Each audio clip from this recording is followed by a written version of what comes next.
Boa noite a todos e a todas. E é assim com essa canção tão marcante, Boa Ana, noite, Wilson, tudo a gente bem? começa. Boa noite, Fernando. Que a gente começa a nossa aula de hoje, né? Eu vou dizer mais adiante por que a gente escolheu essa música para iniciar. Tem uma partezinha que tem a ver com o que a gente vai tratar hoje. E aí, antes disso, eu tenho que fazer aqui um meia-culpa. A gente terminou colocando para vocês, como a aula passada foi muito intensa, né, de muitas informações, a gente terminou sem discutir o vídeo, né? Na verdade, as duas séries, os dois capítulos do CSI que a gente colocou lá no CIGA. E aí eu queria saber de vocês se vocês conseguiram identificar alguma ciência afim ao direito que foi útil ali na elucidação do crime. E aí, baseado no que a gente conversou na aula passada, quais as ciências que vocês conseguiram identificar?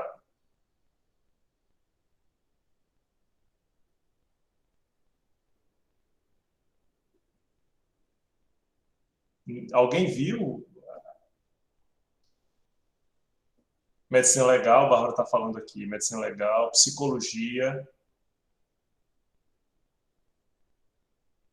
criminalística, né, o estudo do ambiente onde aconteceu o crime, né, então os vestígios que foram colocados, deixados lá. Criminologia, porque vejam que eles estavam fazendo uma análise de quem poderia ter cometido o crime, né? E tem uma passagem muito interessante, porque o investigador vai conversar com a dona do cabeleireiro, né? A dona do salão. E aí ela termina dizendo, olha, a gente trabalha aqui arranjando casamentos.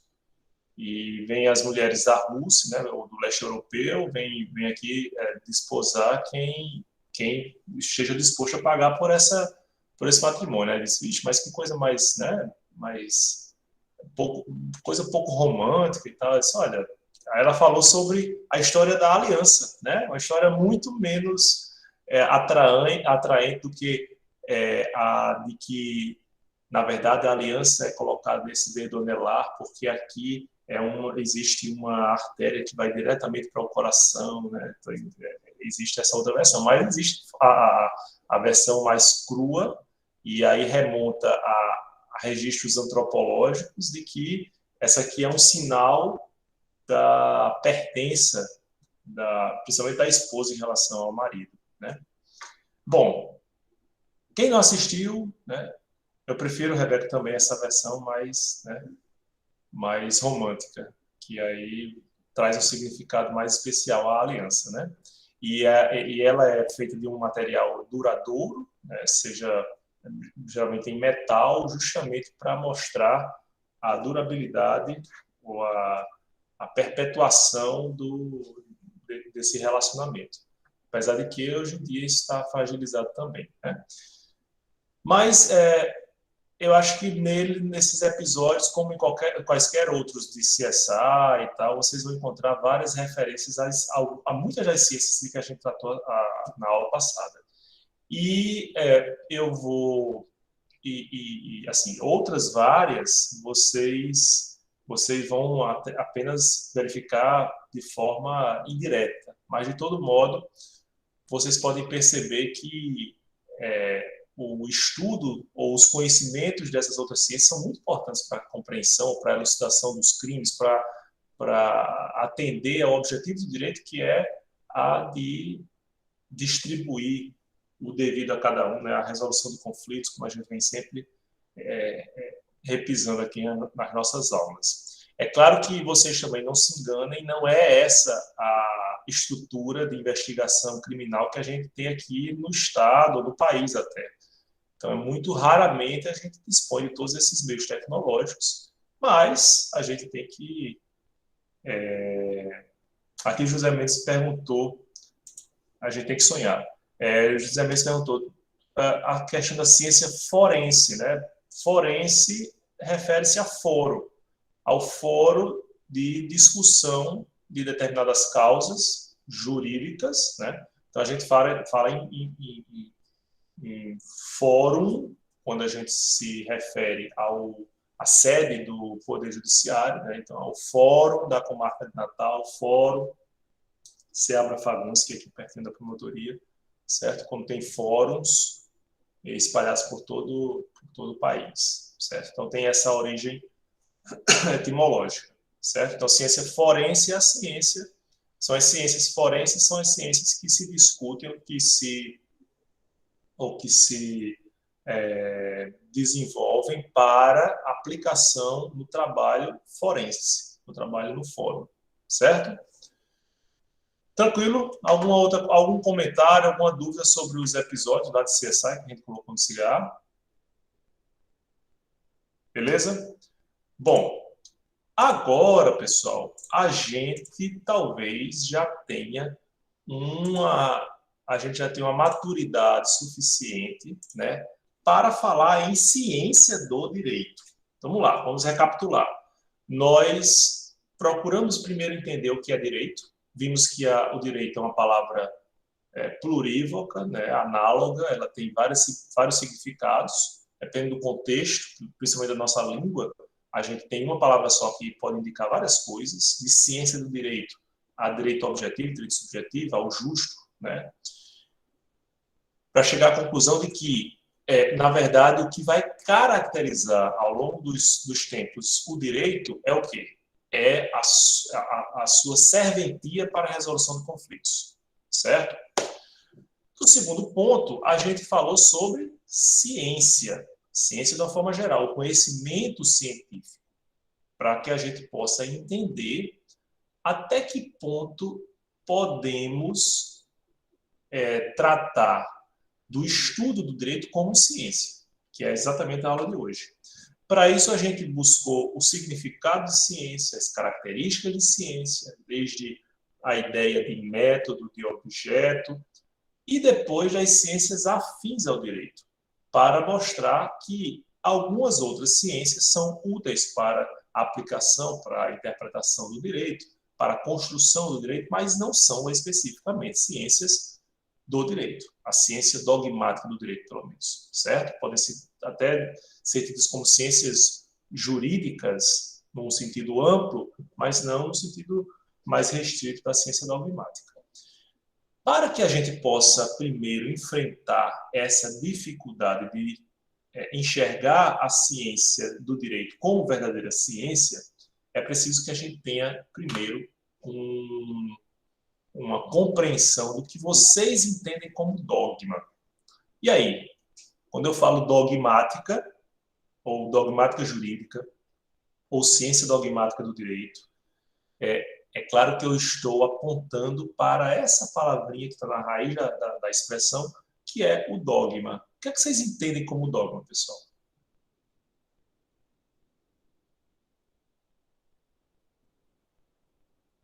Diga aí.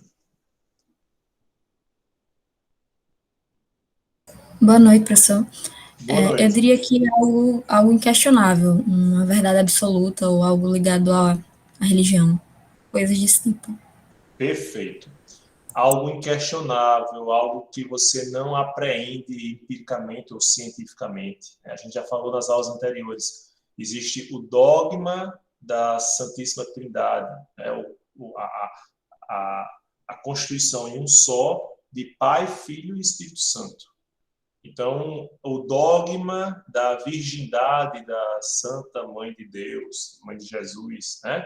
São dogmas, não se pode comprovar empiricamente, mas é um ponto de partida para a compreensão ou para a pregação dos cânones religiosos da Igreja Católica, pelo menos, certo?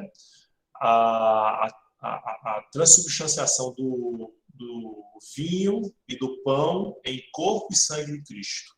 É um dogma. Você não pode comprovar cientificamente que ali está o sangue de Cristo. Então, se pressupõe como verdade para aquele fiel, certo? Então, vejam que dogmas são, vamos dizer assim, são pontos de partida inquestionáveis. Portanto, é por essa razão que quando a gente fala em ciência dogmática do direito ou dogmática jurídica, essa expressão é revestida de um preconceito repulsa imediata. Porque quando a gente fala em dogma jurídico, a ciência dogmática é uma ciência restrita, né, limitada, porque você parte de um ponto você parte de um ponto em que você não se permite questionar esse ponto. E isso é prejudicial para uma visão mais ampla, mais holística, tá? Então, esse é um problema que a gente vai enfrentar. Mas esse tipo de questionamento está dentro de uma abordagem que remete a uma outra espécie de conhecimento para além daqueles que a gente falou nas aulas passadas. A gente viu que era conhecimento científico, a gente viu que era conhecimento vulgar. Hoje a gente vai falar de um outro tipo de conhecimento que é tido como o conhecimento filosófico. Né? Então, vocês estão pagando filosofia do direito, filosofia geral agora, não é isso? Sim ou não? Sim, Sim, professor. professor. Sim, pronto, perfeito. Então, vocês podem me dizer o que é que significa, o conceito de filosofia, o que ideias exprime a filosofia. Qual é o objetivo da filosofia? Diga aí.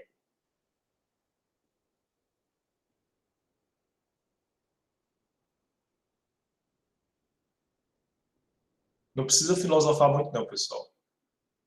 Podem responder a partir do que vocês compreenderam até aqui. Professor, eu acho que seria, no sentido da palavra, o amor ao conhecimento, né, a sabedoria. Perfeito. Exato. E a busca para a origem das coisas, conhecer as ideias, enfim. Certo, perfeito. Para um sentido, né? Etimologicamente quer dizer isso mesmo. Filosofos, né? Então a amizade, a paixão, o amor pelo saber, pelo conhecimento, certo? E aí, veja que está escondida nessa denominação uma indicação muito importante para a gente compreender a filosofia. Quando Sócrates começou a questionar aquilo que era tido como tranquilo, como aceitável, como inconteste, a partir da maiêutica socrática, né? Atacando inclusive aqueles que se diziam conhecedores, ele ajudou a que os pensadores que o seguiram, né, no tempo, cunhassem essa expressão. Por quê, pessoal? Porque quando eu sou amigo do saber, quando eu sou amante do saber, da sabedoria, do conhecimento, eu não tenho o saber, não o tenho, ou o conhecimento, não o tenho como algo de que eu possa me apropriar de forma definitiva. Quem ama, né, ou quem persegue, ou quem é amigo de algo, ele sempre procura se aproximar, mas não tem como algo de posse, entende? O amigo do saber, portanto, é aquele que está sempre cortejando o saber, é aquele que está sempre tentando se aproximar do conhecimento, certo? Não aquele que o tem de forma definitiva, não. Por isso que o filósofo é filósofo. Ele não é o detentor do saber, ele é o amante do saber, é aquele que persegue o saber a cada momento de sua vida, mesmo que aparentemente tenha alcançado um nível de sabedoria extremamente elevado, ele está sempre perseguindo essa aproximação. Por isso que a gente coloca aí que o conhecimento filosófico ele é daqueles que atingem o grau mais avançado de generalização. Então, por isso que eu sempre digo, os livros de filosofia são aqueles livros que não perecem. Eles são, por mais empoeirados que eles estejam, eles servem há séculos, há milênios, certo? Sem que a sua utilidade seja perdida. Por outro lado, muitas vezes alguns conteúdos tidos como dogmáticos, eles às vezes precisam de algumas atualizações, né, de algumas revisões.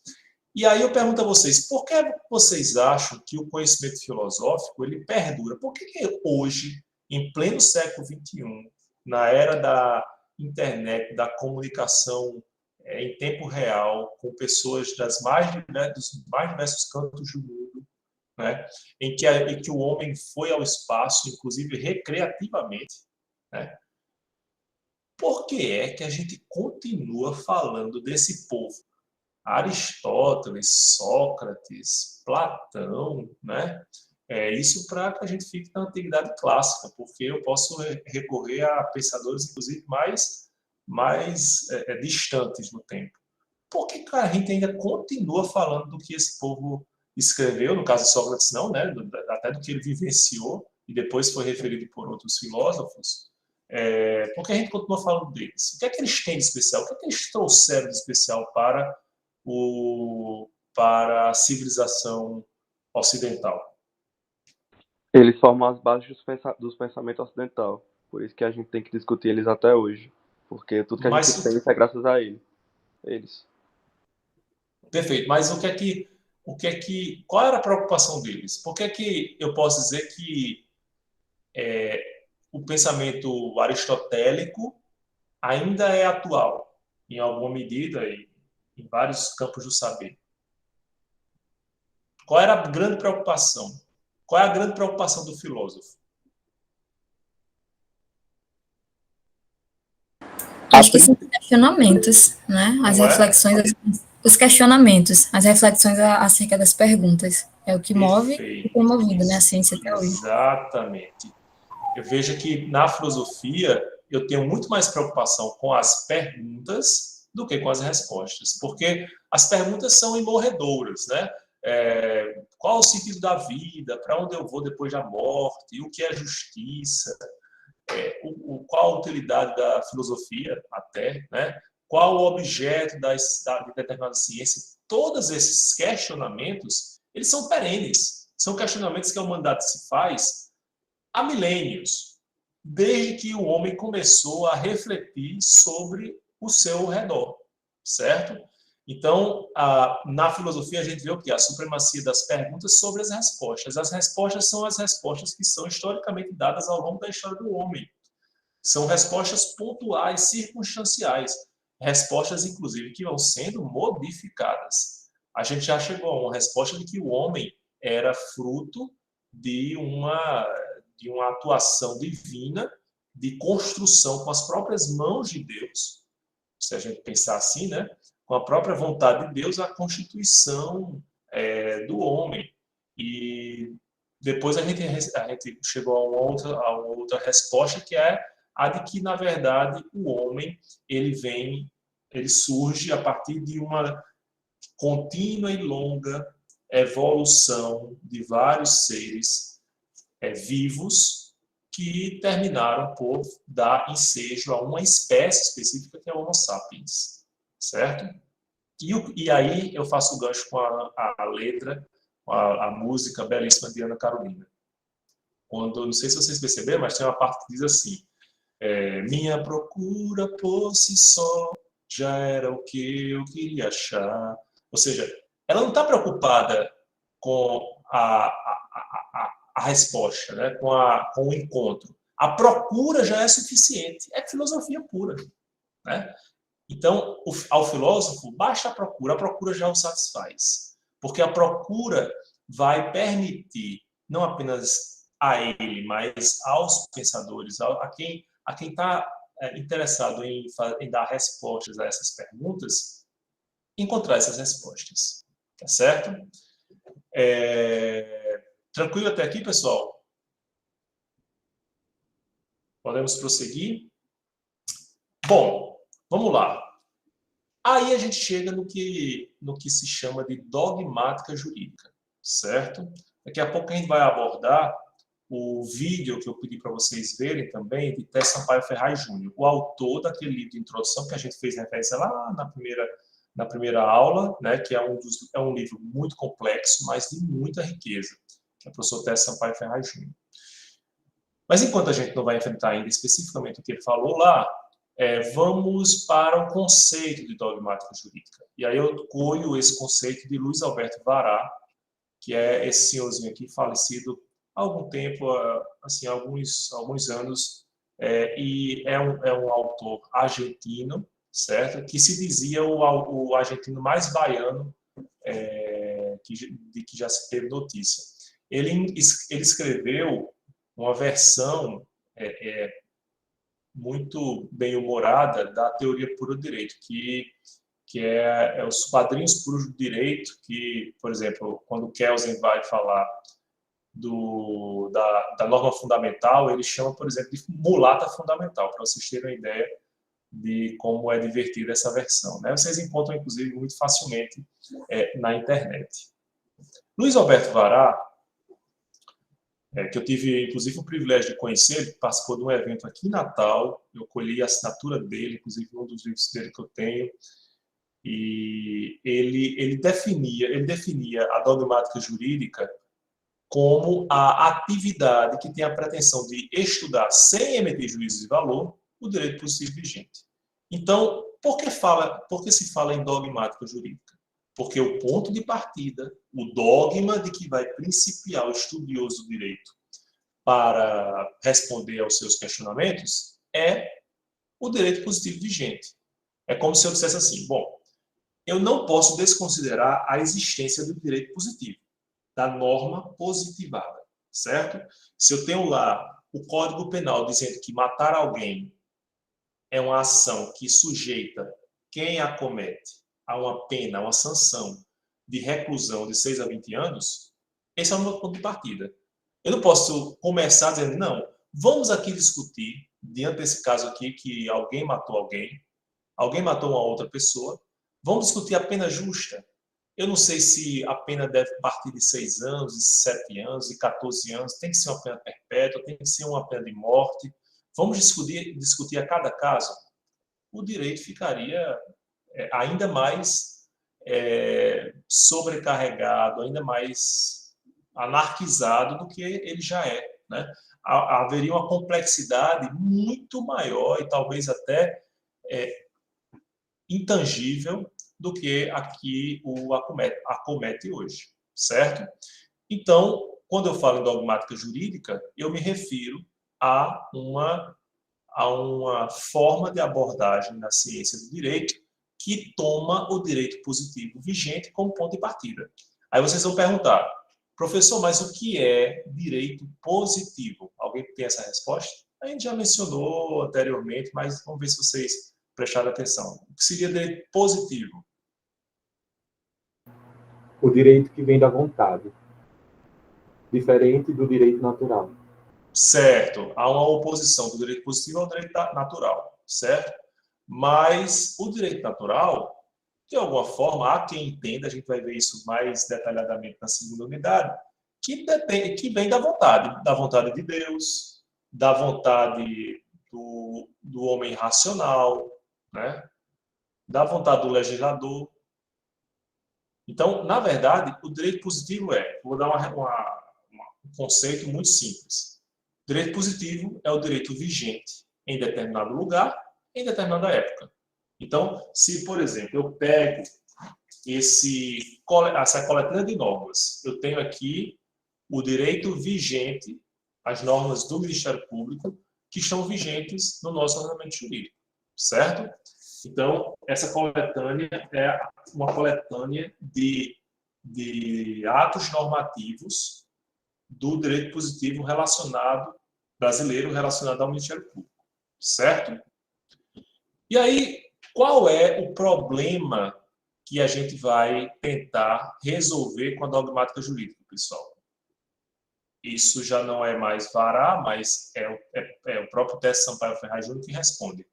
O problema que a gente vai colher, que a gente vai enfrentar na dogmática jurídica, é um problema de ação, é um problema de decisão, certo?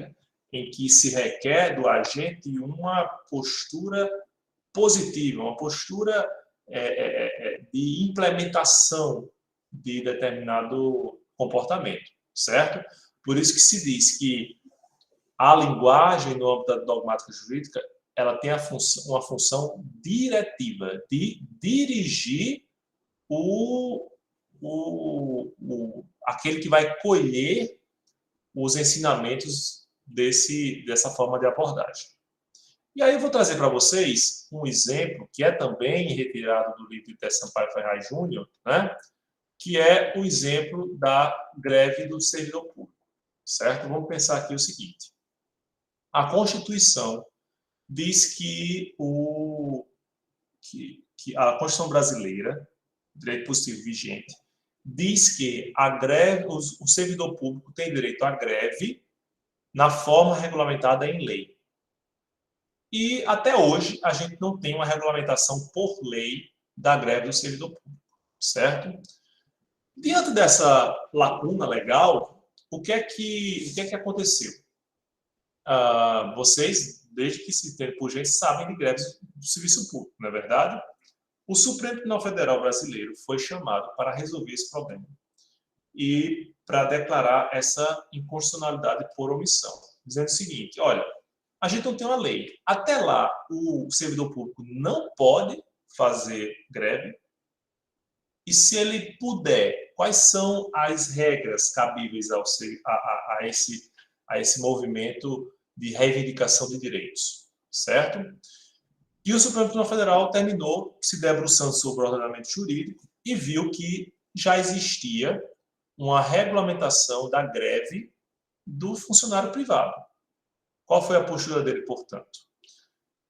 Ele partiu desse paradigma, desse modelo normativo, e disse: olha, até que haja uma nova regulamentação, ou uma regulamentação específica da greve para o servidor público, valem as regras da greve para o funcionário privado, certo? Então, olhem que o Supremo se valeu de um dogma que é o tratamento jurídico já dado para a greve do servidor privado, né, do funcionário privado, de empresas privadas, para se aplicar ao funcionário público. E vejam que essa atitude, essa atividade, não foi, como geralmente se entende no âmbito dogmático, não foi, vamos dizer assim, cega, não foi limitante, né? Foi até criativa, certo? Não houve uma criatividade que desbandasse que fosse além do que haveria no ordenamento jurídico. Mas foi uma saída encontrada no âmbito de uma abordagem dogmática do conhecimento jurídico. Entenderam? Querem ver outro exemplo? Para realçar essa função diretiva da linguagem, exemplo também lá de Té Sampaio Ferraz Júnior, do livro de introdução. Ele diz o seguinte, contou uma anedota que é assim: Sócrates estava perambulando, né, nas ruas da atual Grécia, e aí lá vem duas pessoas correndo. Uma passa por ele, uma vem rapidamente e a outra lá atrás diz assim: pega o ladrão, pega o ladrão. Aí Sócrates, tendo a oportunidade de agarrar aquele que estava na frente, se voltou para o segundo, né, para quem vinha atrás, e perguntou: mas o que é o ladrão? E aí o policial, né, que depois se apresentou como tal, totalmente frustrado, disse: mas Sócrates, rapaz, você poderia me ajudar, né? Fica fazendo essas filosofias. Isso mostra o quê, pessoal? Com essa anedota, Té Sampaio quer realçar que no âmbito de uma outra abordagem que a gente que a gente vai falar logo mais, eu não tenho uma preocupação em agir. Eu não tenho uma preocupação com a ação imediata, certo? Isso é específico da dogmática. Se, no outro caso, eu fosse mais atento à utilidade, ao agir, por exemplo, se em vez de Sócrates tivesse lá um outro policial, eu não queria saber o que as elucubrações em torno da palavra ladrão, se ele precisava ser preso. Não, eu apenas agarraria, porque o outro estava me pedindo para fazer isso, certo? Qual é o meu dogma? Qual é o ponto de partida? A a decretação de que aquela pessoa estava fugindo de mim e que aquela pessoa era reconhecidamente ladrão. Certo? Tranquilo? Bem entendido essa definição? Aí vamos lá. Alguém assistiu ao... Opa, peraí, deixa eu ver se tem aqui. O professor Paulo levantou a mão. Pronto. Diga aí, Paulo. Professor, então, no caso, se não houvesse o direito positivo, não existiria o nosso direito atual, né? Mas em que sentido você está colocando? Porque o nosso direito atual é o direito positivo. Sim, mas eu digo se não tivesse essa base do autor que o senhor pediu para a gente ler. Sim. A construção, digo, a problemática que ele traz. Porque, na verdade, historicamente, o direito vai sendo construído com cada vez maior preocupação em deixar claras as possíveis soluções a serem adotadas para a resolução dos conflitos. Não sei se é nesse sentido que você está perguntando, porque eu não compreendi bem. Sim. É nesse sentido. O outro Paulo agora. Eu não sei, talvez seria interessante entender um pouquinho a diferença entre aquilo que a gente chamou de direito objetivo e aquilo que a gente está chamando de positivo. Certo. Essa é uma pergunta também muito comum. O que é o direito objetivo? A gente contrapõe direito objetivo a direito subjetivo, certo? Então, o direito objetivo é aquele de onde vai se fazer nascer o direito subjetivo. Quando eu digo, eu tenho direito à propriedade, de onde é que eu vou colher esse direito? Lá no Código Civil, que tem assegurando o direito à propriedade, ou lá na Constituição, que também assegura o direito à propriedade, certo? Então, aquele texto da Constituição ou aquele texto do Código Civil são o direito positivo, o direito objetivo, tá certo? E aí, vejam que, preste atenção, o direito objetivo, o direito positivo, eu já disse a vocês que é o direito vigente em determinado local, em determinada época. O direito positivo, portanto, tanto abarca o direito objetivo como o direito subjetivo.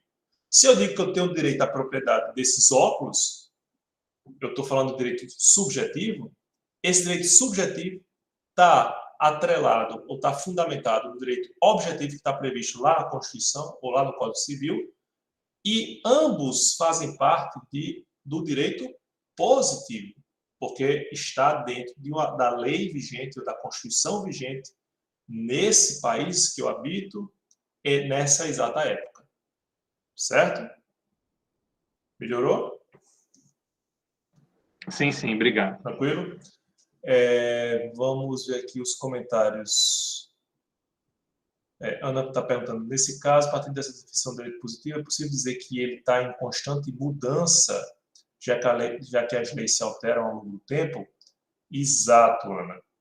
Ele está em constante mudança, mas as mudanças, elas são a partir do momento... É bem interessante, né? Vamos lá. Vou fazer um exercício aqui, acompanhar ao longo dos tempos, dar um spoiler do que vocês vão ver lá em História do Direito. No princípio, a gente imaginava que as soluções jurídicas elas eram adotadas porque sempre foi assim. Então, por que é que se punia um homicida? Porque sempre se punia um homicida. Por que é que se condenava à morte o ladrão? Porque sempre se condenou à morte o ladrão. Certo? Aí a gente vai passar desse respeito à tradição, passando por um aprimoramento da tradição, dizendo, olha, na verdade a gente está entendendo melhor o que é que a tradição já dizia. Até o momento da gente chegar à positivação, mas muito recentemente, apenas no século XIX, de maneira mais ostensiva, certo? E a positivação vai dizer o seguinte, não vai ser mais a tradição que vai determinar o que é o direito positivo, mas o que o legislador racional ou o juiz vão encontrar como solução justa para esse caso. Certo? Isso permite o quê? Fazer modificações a respostas que eram dadas historicamente no passado. Permite, portanto, é isso que você falou de mudança. Mudança na lei, mudança na jurisprudência, ou seja, nos entendimentos dos juízes, tá certo? Mas vocês têm que convir também, essas modificações são pontuais. A sociedade está mudando todo dia, mas às vezes o direito demora um pouco para acompanhar essas modificações. Certo? Tranquilo? Bom, a gente viu até aqui uma forma de abordagem científica que se chama dogmática jurídica, certo? Agora, quem assistiu aqui ao vídeo que eu deixei para vocês também, é muito extenso, mais de 2 horas, mas eu pedi para vocês focarem mais na parte do professor Tércio Sampaio Ferraz Júnior, apesar de que todo o encontro, né, todo o seminário é muito, muito interessante. Alguém assistiu?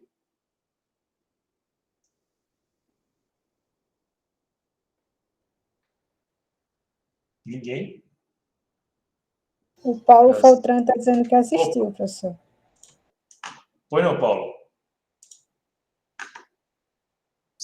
Alguma coisa chamou a atenção? Me chamou a atenção aquele histórico que ele fez de como tentaram reformar o ensino, mas que não deu muito certo. Acabaram voltando a uma prática que ele falou que era quase medieval, né? E, perfeito. Enfim, até se possível, eu queria até saber como que foi na UFRN, se teve também esse tipo de movimento. Eu achei interessante, né, essa maneira como ele foi falando de como era na época que ele era aluno e como acabou acontecendo. É interessante. Na verdade, o que acontece? Professor Tércio Sampaio Ferraz Júnior, ele se referiu a uma onda, né, de colher, até contraposta ao dogmatismo exagerado, principalmente do século XIX e depois do século XX, no início do século XX, né? Por exemplo, a gente viu que o direito positivo não fez oposição, por exemplo, à barbárie nazista, né? O direito positivo não impediu a Segunda Guerra. O direito positivo não impediu o extermínio de judeus, eslavos, soviéticos, enfim. E isso foi um baque muito grande para a ciência do direito. O que foi que se tentou fazer? Vamos humanizar novamente o direito. Vamos trazer os conhecimentos das ciências humanas de volta para as ciências jurídicas, porque o texto de Kelsen a gente vai abordar de forma mais ostensiva esse ponto. A gente perdeu muito com esse formalismo que foi propagado, em princípio, pelo positivismo jurídico e depois pelo normativismo kelseniano, certo? E com isso, o que é que o professor Tércio revelou? Qual foi a consequência disso? Olha, ele disse até que um professor alemão disse que começou-se a tentar esse caminho por lá e essa ideia foi abandonada. Por quê? Porque, e aí ele usou um exemplo muito interessante, que era o exemplo do acidente de trânsito. Os alunos alemães, eles conseguiam compreender o cenário do acidente de trânsito, as causas do acidente, ou as explicações sociológicas para aquilo, por que as pessoas estavam se acidentando mais ou menos em determinado horário, em determinadas circunstâncias, mas eles estavam com grande dificuldade de decidir. Então, essa ideia foi abandonada por causa dessa constatação. E para que a gente possa exercer algumas funções no direito, é preciso que a gente tenha que decidir. Eu participei agora há pouco de uma audiência de custódia. Na audiência de custódia, você já deve ter ouvido falar, a pessoa que é presa em flagrante é apresentada ao juiz. E aí o juiz decide, a partir da intervenção do Ministério Público e do defensor, né, do flagranteado, se essa pessoa deve ou não permanecer presa. Ele tem que decidir. Ele não pode dizer, rapaz, eu vou pensar no seu caso, quando eu tiver convicção, né, de que realmente você deve ser solto ou que você deve permanecer preso, eu decido. Assim, eu estou pensando, eu estou muito na dúvida. Não, não pode. Você tem que decidir. Para o bem ou para o mal, você tem que decidir. Certo? Então, essa função diretiva da linguagem, ela é impositiva quando eu estou falando da abordagem dogmática.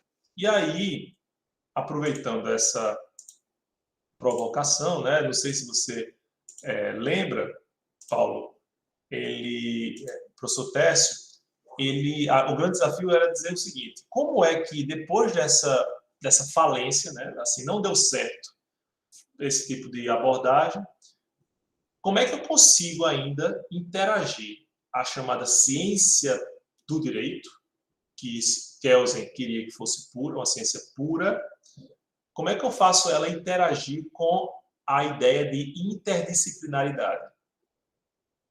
E aí o professor Técio vai dizer o seguinte: olha, em princípio, a gente buscava o confronto da norma com a realidade.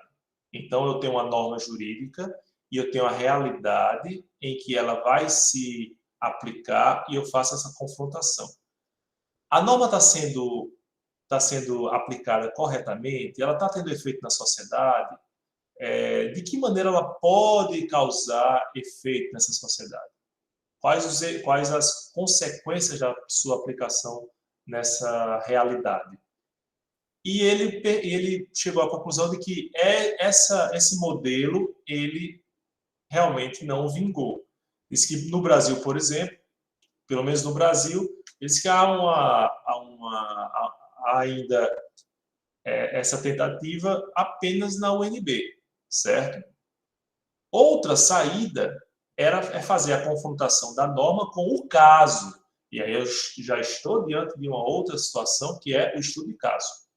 Mas mesmo assim, pelo menos no direito de matriz romano-germânica, né, o chamado direito continental europeu, e todos os que são mais diretamente influenciados pelo direito continental, como é o caso do direito brasileiro, a gente ainda não tem o hábito de trabalhar em cima de estudo de casos, certo?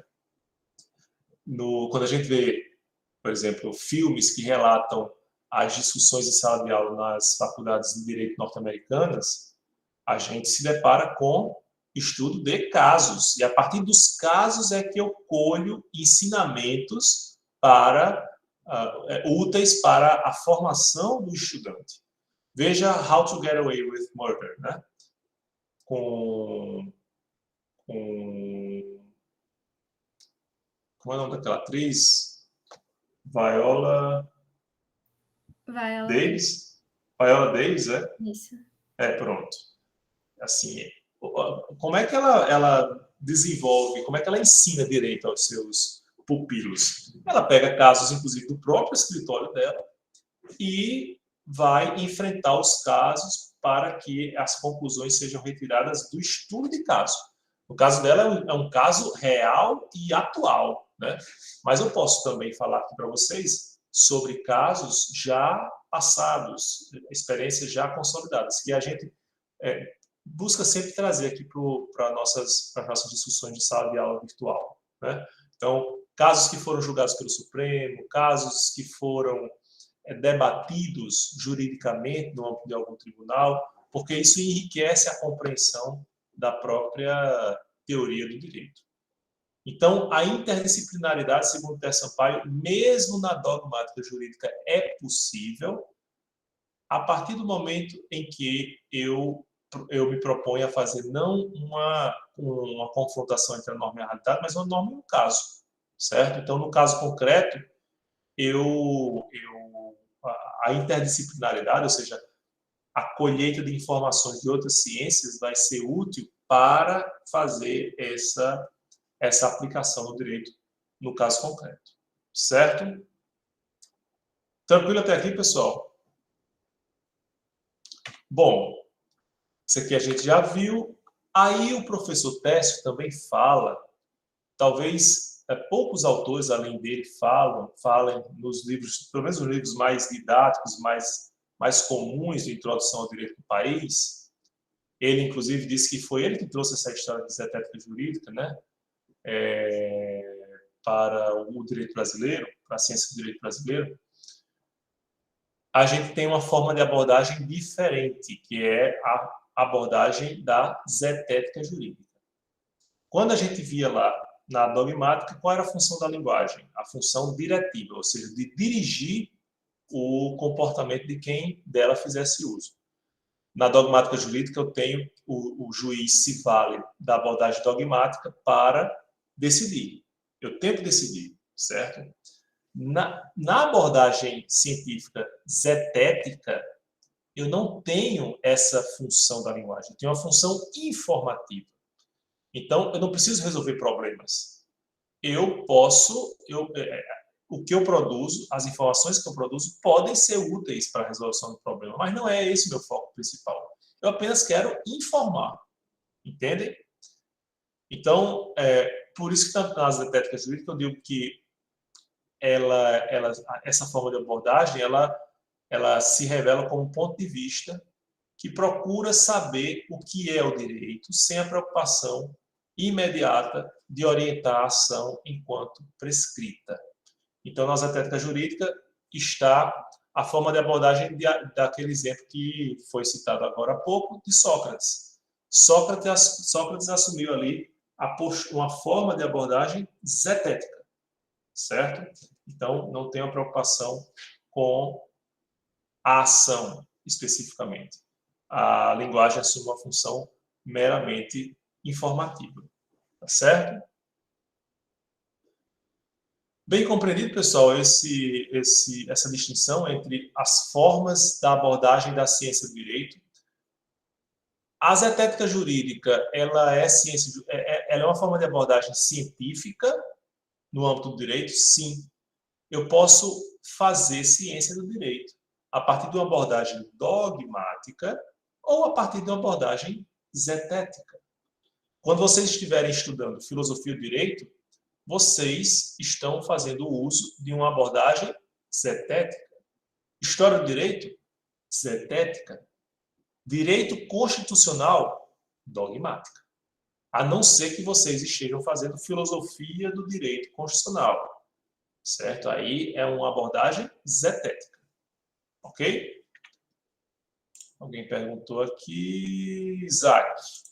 Diga aí, Isaac. Professor, então, pode-se dizer assim que a dogmática é uma coisa mais inflexível? A dogmática é uma forma de abordagem que, pelo menos no ponto de partida, ela é inflexível. Sim. Certo?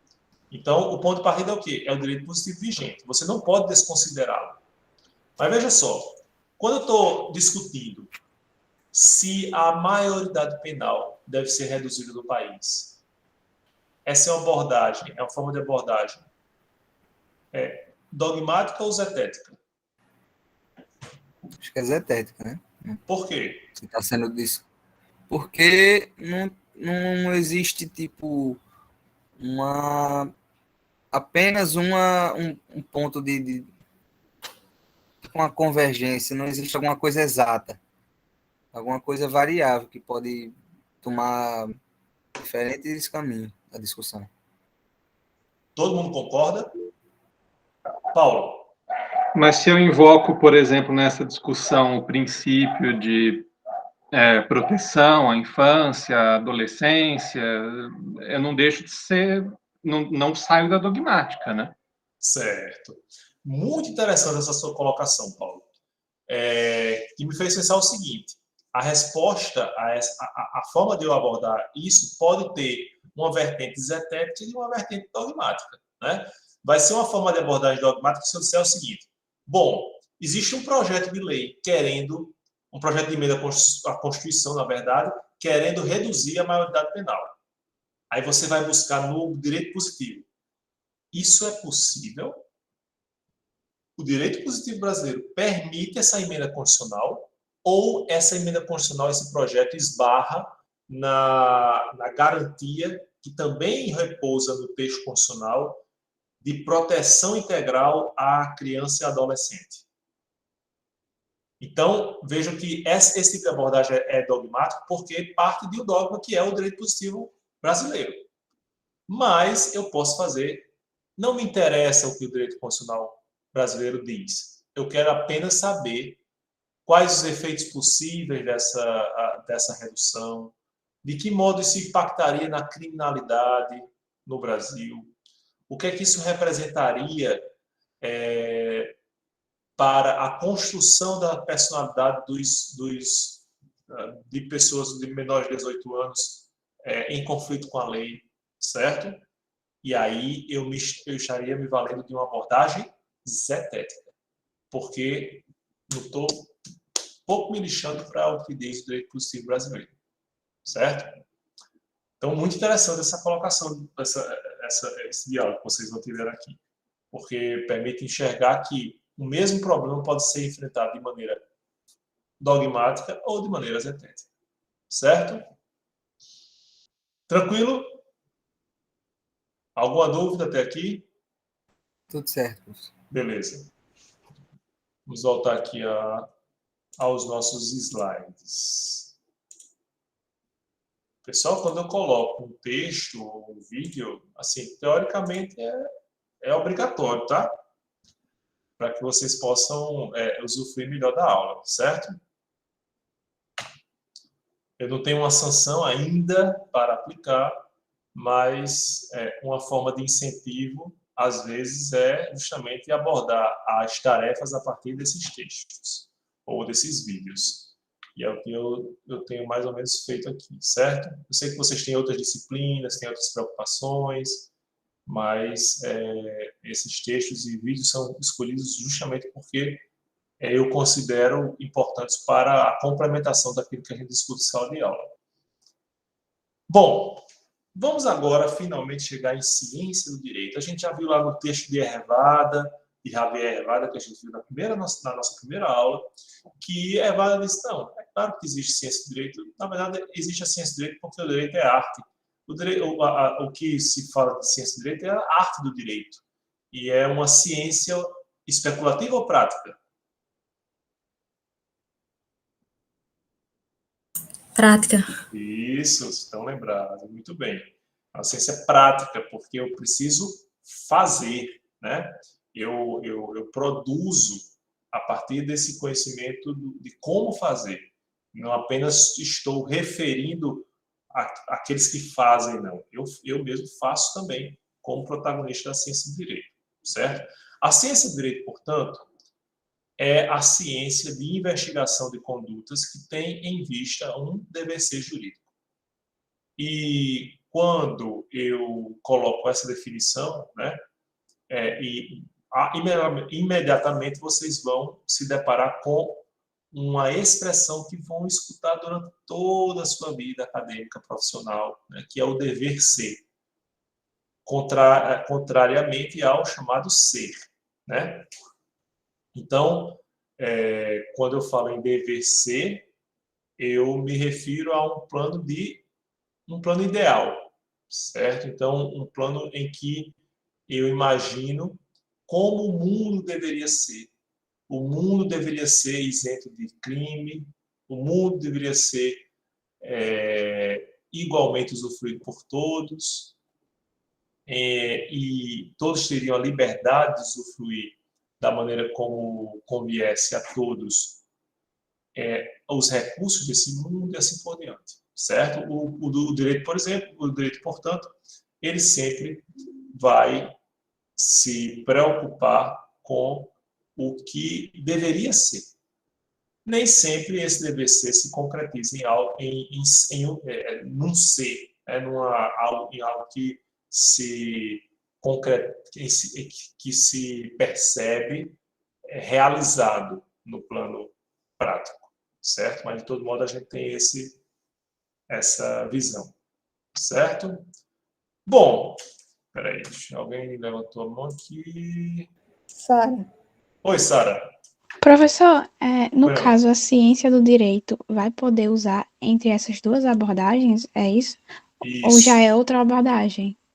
Exatamente. Muito boa pergunta, Sara. Eu fiz o doutorado aqui na Universidade Federal da Paraíba, e o doutorado é em ciências jurídicas. E se vocês olharem no livro de Tércio, ele tem a distinção entre ciências dogmáticas do direito, ciências estéticas do direito, e tem tem várias chaves, né, mostrando o quê? Que há uma diversidade de ciências jurídicas. Então, o professor Tércio não vai falar em uma ciência jurídica, ele vai falar em várias ciências jurídicas. A história do direito é uma ciência jurídica e tem uma forma de abordagem zetética. O direito constitucional, como o direito civil, como o direito empresarial, adotam uma forma de abordagem o quê? Dogmática, porque eles não desconsideram, eles necessariamente consideram a existência do direito positivo brasileiro, certo? Entendi, professor. Então, dentro da ciência do direito, dependendo do que você vai abordar, vai ter uma forma, né? Exatamente. Você pode abordar o direito cientificamente, tanto a partir de uma vertente zetética, como a partir de uma vertente dogmática. Depende do seu objetivo, depende das suas pretensões. Professor, então, por nada. Então, quer dizer que eu posso fazer um TCC adotando uma abordagem zetética? Sim. É trabalho jurídico também, certo? Porque, infelizmente, algumas pessoas até veem essas viagens muito loucas, assim, né? Esse povo que não tem os pés no chão, vai falar de filosofia do direito. Isso não é a ciência do direito. Tem professor que tem esse pensamento, né? Esse posicionamento. Mas a ciência do direito não se resume à ciência dogmática do direito. Existem outras ciências jurídicas que têm outro tipo de abordagem. A abordagem zetética, por exemplo. Certo? Ok, pessoal. Vamos fazer o seguinte. Nós temos um texto de Hans Kelsen. Eu não sei se vocês já leram aqui. Todo mundo leu? Ele é bem curtinho. Ele, na verdade, é constituído de dois prefácios à primeira e segunda edição da sua Teoria Pura do Direito, né? E aí eu quero colher uma informação inicial assim. O que é que vocês acharam do texto? Quem leu? Eu achei difícil. E olha que era só prefácio, né? Eu fiquei pensando, o resto da obra, como é que seria? Exatamente. Paulo colocou aqui, era só um aquecimento. Exatamente, um aquecimento. Exatamente isso. Se vocês virem a obra mesmo de Hans Kelsen, que como um bom alemão, né, ele tem páginas e páginas em que é um parágrafo só, não tem aquela divisão de parágrafo, né? Quando você cansa, você não pode nem dizer assim, não vou marcar aqui, não tem um parágrafo para você botar um tracinho ali para dizer que amanhã, depois do almoço, depois que passar essa minha confusão mental, eu vou retomar daquele ponto. Não, é porque existem 3, 4 páginas de um parágrafo só. É tipo Saramago, só que menos inteligível. Mas é um texto de muito impacto, né, de muita importância para a compreensão da ciência do direito. Não quer dizer com isso que Kelsen deva ser reverenciado, mas ele precisa ser estudado, certo? Ele merece ser estudado. Então, vamos fazer o seguinte. Como a gente está no finalzinho, é um texto que vai demandar muitos questionamentos, certo? Eu vou deixar para que a gente aborde na próxima aula. E aí, na próxima aula, que é depois de amanhã, é um texto curto, eu vou fazer um sorteio aleatório aqui para pedir para que algum de vocês me fale sobre esse texto, tá certo? Combinado assim? Ok, pessoal. Então, eu vou concluir aqui a gravação.